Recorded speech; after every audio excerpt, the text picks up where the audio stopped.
All right, today we're going to review the MiiR Coffee Carafe. I've had this for a couple weeks. I've already used it quite a bit, and I've taken it camping as well, but I thought I would give an honest review of it now that I've been using it multiple mornings, and I've added it to the rotation, with some of my other coffee gear. So let's dive right into it. So first thing we have is our water just finished boiling. I'll probably heat it up again here in a moment. I'm just gonna prepare 30 grams of coffee. So 30 grams of coffee, for every gram we do about 60 grams of water. So that's 480 grams. So I'm just gonna measure that out here.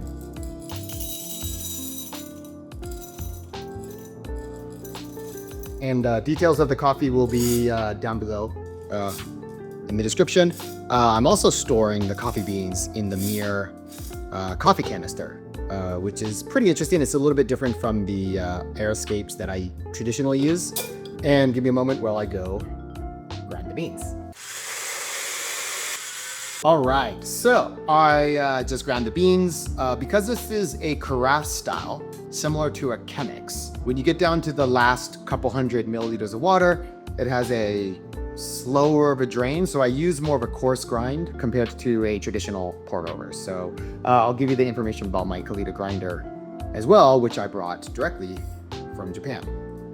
So first thing about it is this one's already put together. It has a stopper for the funnel, which you can add afterwards, which keeps the coffee warm after you've made it.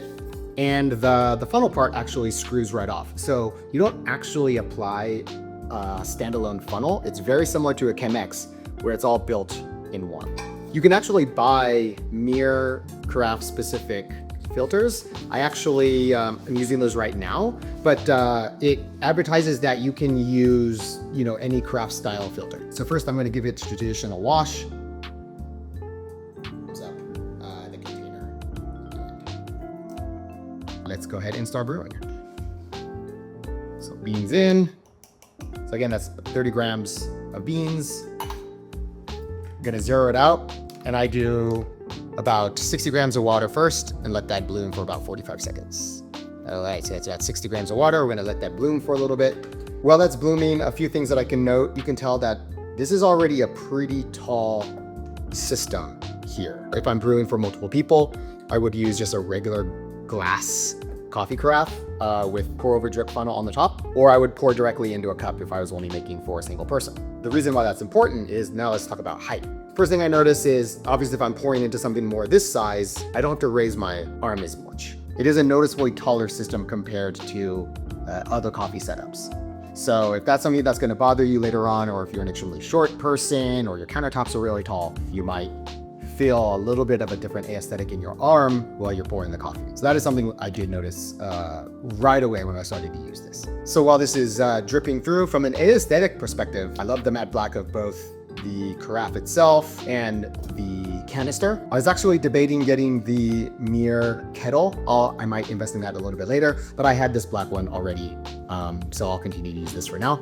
And we actually have the black heated pads as well. So from an aesthetic perspective, I like that my coffee setup is all in black, including the scale. The only thing that's not in black is the coffee grinder setup. So this is the cup that comes with the Kalita coffee grinder back over there, which I'll do a review on later on. So this is the only thing that isn't black. And you never know, I might look into finding a replacement. That is down to the last bit of the water draining through the system. Perfect. Let me grab my coffee cup, get that ready. And as always, we're gonna heat up the coffee cup. I'll give you a review about these cups a little bit later as well. It's not the only coffee cup I use, but it's a very nice double pane glass coffee cup. All right, should be good. So getting the beans out is quite simple. All right, now that the coffee is done, it is time to pour. And this is where I think the majority of the review that I wanted to spend on, which is it's built really, really well. It's got a great aesthetic. This is a double lined stainless steel body. So that's what keeps it really, really warm, especially when you plug it from the top with the plug.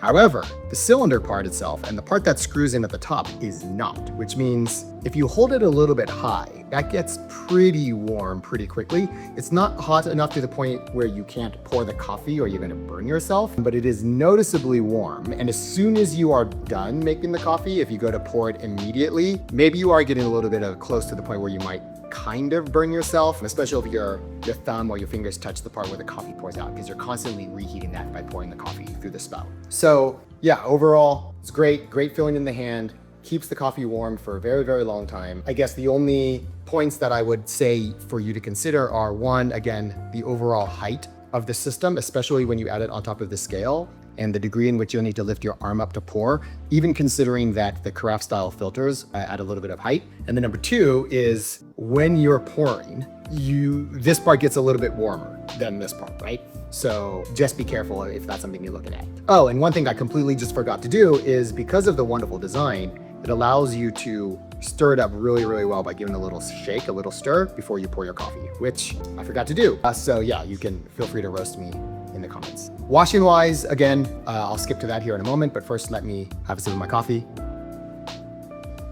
No crevices in which you're gonna just get some random coffee grounds or coffee that makes it hard to clean. So it's built really, really well, easy to clean all throughout the different areas. This part screws directly off. And like I said before, it's one giant piece. So all you have to do is just run some extra hot water through this, probably need soap, and this is clean. This gets a little bit tricky to clean itself, but most kitchen brushes will fit in there if you need to do a deep clean. But as long as you're cleaning it right after you make your coffee each time, there is no issue whatsoever. So all in all, for my review, I would say this is a great piece of equipment to add to your coffee lineup, especially if you're looking for, a really nice aesthetic in your overall coffee setup. I like the black, I like the overall feel of it. I like the fact that it keeps the coffee warm for a very, very long time and that you can use your standard carafe filters. But again, if you're looking for something that's a little bit smaller, takes up less space, easier to pour, it is a little bit big. So yeah, take all of my comments with a grain of salt. And thank you for tuning in.